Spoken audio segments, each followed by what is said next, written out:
राधिका रमन शरण जी, राधे राधे महाराज जी।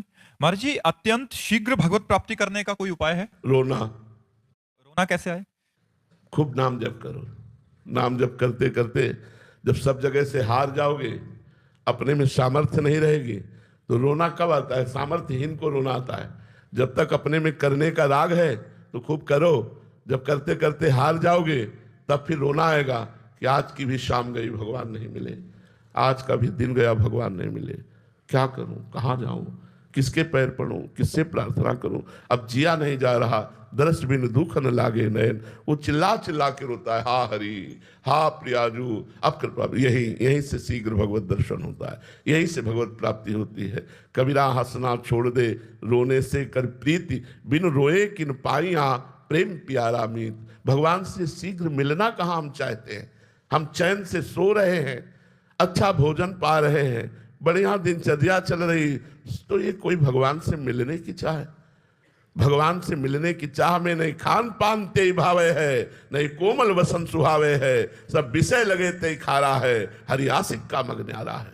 कुछ अच्छा नहीं लगता, कुछ अच्छा नहीं लगता। जीना मुश्किल हो जाता है, जीना मुश्किल हो जाता है। कैसे? जैसे आकाश को हाथ से पकड़ना हो, अब हमारी सामर्थ्य नहीं है, कैसे पकड़ूं? और बिना उनके मिले अब चैन नहीं पड़ रहा, तो पुकारता है, रोता है, विलखता है। उसी रोने में, विलखने में अनंत जन्मों के अशुभ संस्कार भस्म हो जाते हैं, वो भगवत प्राप्ति की योग्य हो जाता है।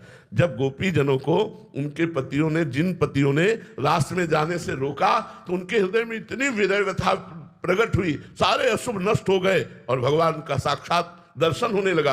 इतना सुख मिला कि सारे शुभ नष्ट हो गए। शुभ अशुभ नष्ट होते ही वो भगवान की लीला में प्रवेश पा गई। जो गोपी सशरीर गई, उनसे पहले वो भगवान के पास पहुंच गई। तो हमारे अंदर विरह जागे भगवान के मिलन का। इसके लिए खूब भजन करो। भजन के बिना विरह नहीं जागृत हो सकता। खूब भजन करो और भगवान की लीला कथा पढ़ो, भगवान की लीला कथा सुनो और भगवान से प्रार्थना करो कि मुझे रोना आ जाए, मुझे आपके लिए तड़पना आ जाए, विकलता आ जाए, आपके बिना जिया न जाए। प्रभु ऐसा विरह दे दो। देखो भूरी सखी के पद पढ़ करके देखो, वो कैसे चिल्ला चिल्ला के रो रहे हैं, लेकिन देख लो खान पान नहीं भावे है। भूरी सखी जी, जो सेवा कुंज में चना फेंक दिए जाते थे बंदरों को, और जो बंदर भी नहीं खाते थे, वो एक मुट्ठी बीन कर लाते और यमुना जल से धोकर उन्हीं को पा करके रात दिन राधा राधा रोते। तो एक दिन श्री जी ने गोस्वामी जी को प्रेरणा की कि हमारे भोलानाथ भूरी सखी यमुना किनारे भूखी रहते, हमारा प्रसाद उनको पहुंचाओ। तो थाल का प्रसाद ले गए और जब कहा कि श्री जी ने स्वयं उन्हें, गोस्वामी जी को आज्ञा करी कि भोलानाथ जी को प्रसाद ले जाओ, तो प्रसाद आया है, तब और गुस्सा हो गए कि आप हमारी पीड़ा जानती हो, आप हमें प्रसाद देकर तसल्ली देना चाहते हो, आप स्वयं नहीं आना चाहती। एक इनका लिया, यमुना जी में प्रवाहित कर दिया और रोते। तब उनको भगवत साक्षात्कार। रुदुर सुस्तरम राजन, कृष्ण दर्शन लालसा। जब कुछ अच्छा नहीं लगता, कैसे मिले कैसे मिले, ये चटपटी लग जाती है, तब भगवान का साक्षात्कार होता है। महाराज जी, लगभग 27 साल हो गया इस मार्ग में चलते हुए, उसके बाद 27 जन्म भी हो सकते हैं और 27 सेकंड में भी मिल सकते हैं। अब ये विकलता हमारी में है। इस मार्ग में चलना आप कितना चलते हैं? 27 दिन चल के दिखाओ, हमारे साथ आओ। 27 दिन चल के दिखाओ, जो तुम्हें पता चलेगा कि 27 साल में हमने क्या उखाड़ लिया और 27 दिन में हमने क्या पा लिया। कि कोई भोग नहीं, कोई मनोरंजन नहीं, कोई मित्र नहीं, कोई अपना नहीं, घर परिवार सब छोड़ करके, और ऐसे जब तरुण आएगा एकांत में कि लाडली जी अब कब मिलोगी, पूरा जीवन जा रहा है, अब कब मिलोगी। तो वो विकलता ऐसे नहीं आती। कोई हमारा है तो रोना कैसे आएगा श्री जी के लिए? सबकी ममता ताग बटोरी, मम पद मरे बात बटोरी। इसमें 27 वर्ष या 30 वर्ष, इसका आपकी चाल क्या है? आप चल कैसे रहे हो? 27 मिनट की यात्रा को 27 जन्म में तय कर रहे हो, या 27 दिन में तय कर रहे हो, या 27 साल में तय कर रहे हो, ये तुम्हारे ऊपर है। तुम कितना विकल हो प्रभु के लिए, कितना विकल हो, बस देखना ये। कितना प्यार करते हो प्रभु से। प्रभु साधन पक्ष देख करके कृपा करते हैं। हमारा साधन पक्ष बहुत जोर का होना चाहिए। कई दिन भोजन नहीं पाए प्रभु के लिए, कितने घंटे तुम प्रभु के लिए विकल हुए, क्या भोग छोड़ा प्रभु के लिए, क्या राग छोड़ा प्रभु के लिए, अंदर से देखो।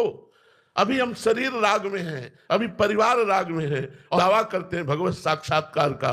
कैसे हो? धीरे धीरे नाम जप करो, पहले राग नष्ट करो। अगर नहीं नष्ट होता तो रो ना बैठकर उनसे प्रार्थना करो, वो सब ठीक कर देंगे। बड़े कृपालु तुम्हारे हृदय में बैठे, वो कहीं दूर नहीं है, वो हृदय में बैठे, एक एक बात देख रहे हैं।